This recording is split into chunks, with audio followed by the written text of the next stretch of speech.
With me now, Michael Kroger and Stephen Conroy. Stephen, this Qantas upgrade issue on its own, maybe it just, brushes over in the political cycle, but off the back of the House story and then this one, is it something the Prime Minister needs to be cautious about in terms of the public perception? Look, I think the perception question will linger. It adds, as you said, to the House perception. And I think they're very unhelpful distractions from the government trying to sell the same message. Well, we've got, Reserve Bank meeting, we've got interest rates that should be coming down, and, discussion around cost of living is what most people want to hear the government talking about. So I think the opposition doing a very good job at distracting the government from trying to sell its message. And each week that goes by as we move into November and December, and we know the political cycle closes down over Christmas for about 4 or 5 weeks. So I think the opposition doing a good job of knocking the government, distracting it from its main messages that it needs to be selling. I don't think when you get into sort of February and March next year, you're not far from the election being called. So the government really need to be on message discussing substantive issues that affect the Australian public between now and the end of Christmas. And these are very unwelcome distractions. And the CPI is out tomorrow. Michael, I want to get to Michael Kroger in a moment, but before I do, just given your experience in the Labor Party and the Parliamentary Party and around tactics as well, Stephen, it surprises me that the Prime Minister is the one leading the rebuttal here. I know it's about his flights, but as you know, you have other so-called attack dogs you can send out and make the case on your behalf, make the case to target Peter Dutton or whoever else, and you get the leader, in cricketing terms, to take the Jeffrey Boycott straight bat, just try and take the air out of the story. Yeah, look, Chris Bowen was out this morning. I think Murray Watt made some comments yesterday. So, but this goes to an issue around the Prime Minister and whether or not he phoned Alan Joyce. So it's hard for anybody else to do anything other than just point out the other side of politics. And let me be clear, both sides of politics are in the situation where they've all been offered and accepted these upgrades over the years. This is nothing unusual. Qantas and Virgin offer these to all of their premium passengers. They want to keep in good with them. They want to give them an opportunity if there's an available seat and an upgrade. That's how that system works.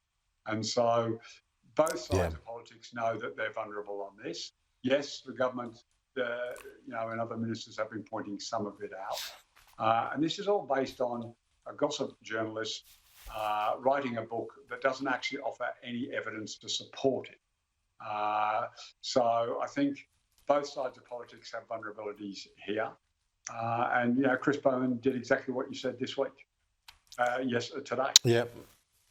I just think, when the Prime Minister's firing up, though, on it, it does tend to give the story more momentum when he's getting angry about it, which he clearly was today. Michael Kroger, your thoughts on this? I want to reference what Andrew Clennell had touched on earlier, that the Prime Minister's position, Andrew reported, is that he didn't speak directly to Joyce over flight upgrades or ask him for those, or he didn't speak to him directly to ask for a chairman's lounge pass for his son, that happened automatically when he's separated from his previous wife. So that was what Andrew reported. The Prime Minister didn't come out and say that explicitly himself at the news conference, which would make it a bit easier if he did. Yeah, there's a lot of grey and smoke and mirrors around the story, but and as Stephen correctly said, I mean, lots of MPs get upgrades, but there's only one central question. Did he receive a cash benefit whilst he was the minister regulating Qantas? So if you're a backbencher, I've got no problem with him being a backbencher and receiving these benefits that are all declared, everyone knows about them. But if you're the minister and you're receiving money effectively directly from someone you are regulating, that's unheard of in Australian politics. That is crossing the line, clearly crossing the line. Dutton, Fred Nurk, Joe Bloggs receiving an upgrade if they're a shadow minister or Albanese's shadow minister? Nothing. A minister not regulating the portfolio, declared, not a problem. But you are the minister regulating a company, a listed company, and you're receiving cash effectively directly from that company. That really crosses the line, and this is where Albanese has an extremely serious problem, mate.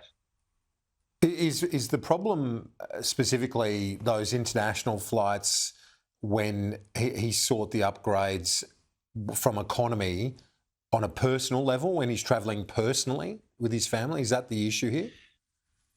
That is essentially the issue. I think any upgrade you get personally or through your, if you're on government business, whilst you are the minister regulating that industry and you're regulating that company, you cannot accept cash from them. In the same way I said last night, you cannot, if you're the state minister regulating casinos, you cannot accept betting chips from a casino. If you're the minister for liquor, you cannot accept thousands of dollars of free grog from liquor stores or pubs. You cannot, if you are the minister, receive cash. If you're an opposition backbencher or whatever, the ones in the 90s he's had, I don't have a problem with that, right? They're all declared. Okay, Stephen. It's just completely improper. Yeah. Stephen, when it goes to those personal flights, booking economy, then getting upgraded when travelling with the family, it's not work-related. Is that the key problem with this in terms of the pub test? Michael is actually, in terms of the pub test and a perception, no benefit that a politician ever receives. The pub test would say politicians should walk naked backwards to Canberra and not receive a single airfare. Okay, so the sort of pub test on what a politician's paid, whether they used to get superannuation, whether they should fly in the front of the plane, the pub test fails on all of that. Those are not a reasonable test. Michael's just made an outrageous set of implied criticisms which don't pass muster. There's a range of people who get to regulate a portfolio. Deputy Prime Ministers who accept airfares to weddings on private jets when people might have interest in mining would fail that same test that Michael is alleging. The question is, does the decisions made by the minister affect or can be described as beneficial to the company involved? And no one is suggesting that from 2007 when Albo was the minister, 2019 when he was the shadow minister, that there was a benefit to Qantas from this arrangement. And that is the actual test, not the one Michael's described to you. I received invites to Telstra dinners. I received invites to Telstra golf days. Did anyone suggest that influenced my decision-making when it came to breaking up the telecommunications market and not allowing Telstra to be the monopoly supplier? Those are the only tests, not the ones that only if you got a hole in one. Only if you got a hole in one at the golf day and got a bottle of whiskey. Gentlemen, we've got to go. I'll talk to you both soon. Thanks, KG. Appreciate it. Good to talk.